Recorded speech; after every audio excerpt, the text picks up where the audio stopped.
Welcome to Facts TV News, where everything is true.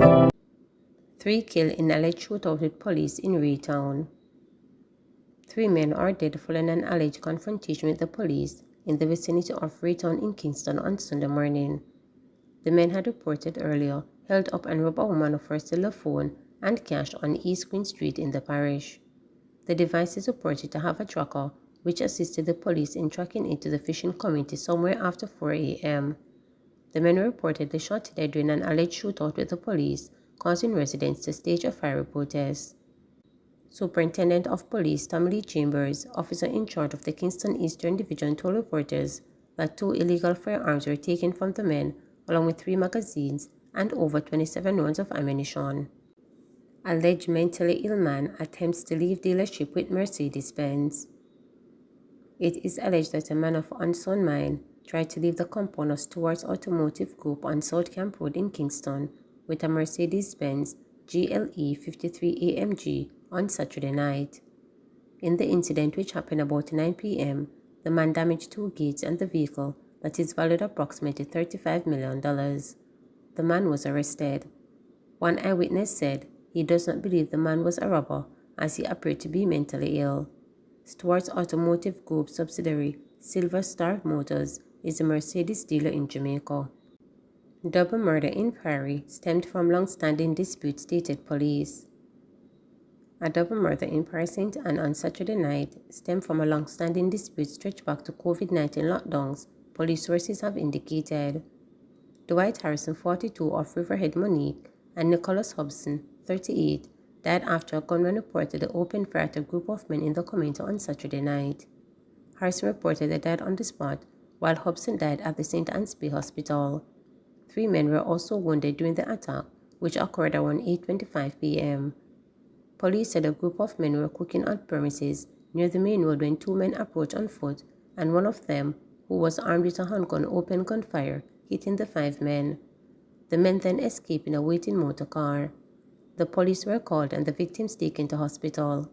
A police source said the shooting is tied to an incident dated back to COVID-19 period, which also led to a double killing some time ago.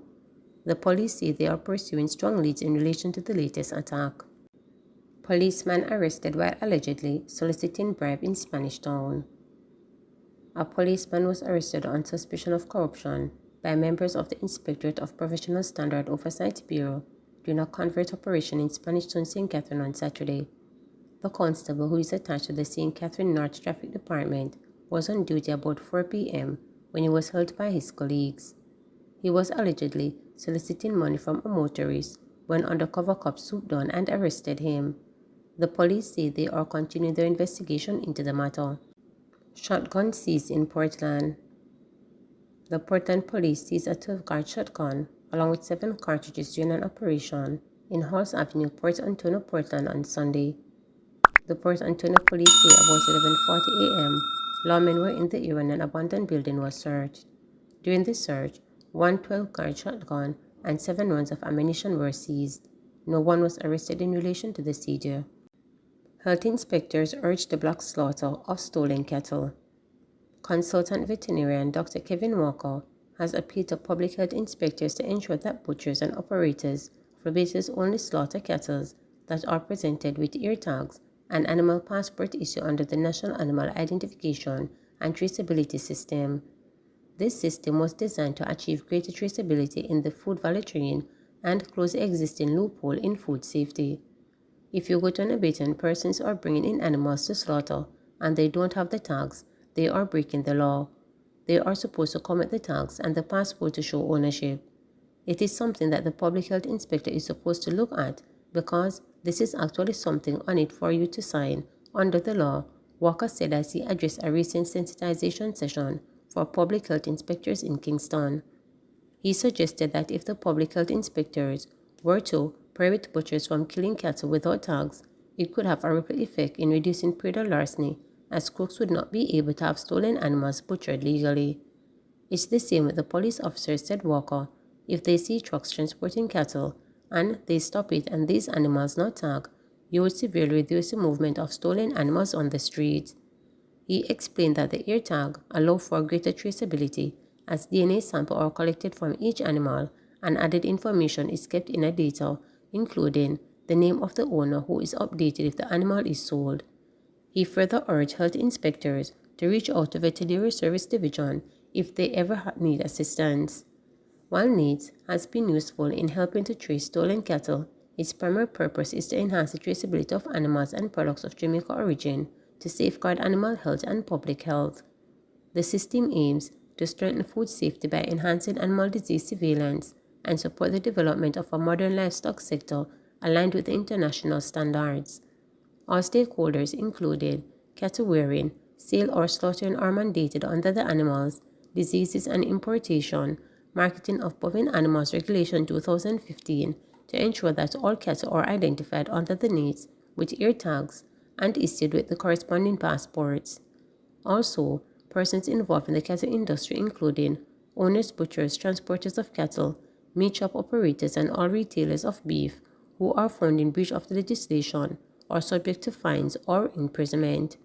More than 3 years ago, former Minister without portfolio in the Ministry of Industry, Commerce, Agriculture and Fisheries, J.C. Hutchinson, declared a 6-month deadline for all cattle to be registered on the NEATS.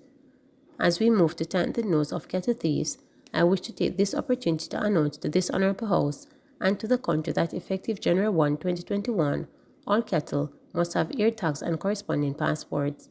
Tag your animals so we can trace them and keep them out of the hands of predatory thieves, he said in his contribution in the sectoral debate.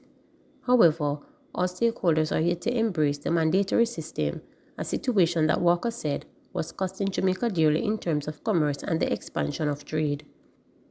It is one of our biggest non-tariff barriers for trade that we do not have a fully functioning traceability system. That is why our beef patties cannot be exported commercially to the United States because we do not have the proper traceable system. They will say that we do not have equivalence. That's the term they use. So to trade with them, you need to have equivalence. That is one of the reasons that we are pushing the system so that we can get into certain markets, he explained, suggesting that small remnants would soon come under the system. Walker noted that in addition to movement, the cattle's death, slaughter or otherwise must be reported. The farmer has an obligation to call the animal health technician or the parish vet to come and register the death of the animal after an examination. This is very important because it helps us with surveillance so that we can detect the emergence of certain diseases which the country is free from, he stated. It has a very important role to protect public health so we can do what the animals are going through in the abate if they were treated by the vet. If there are any health issues with it, he further told the public health inspectors. Please remember to subscribe, like, share,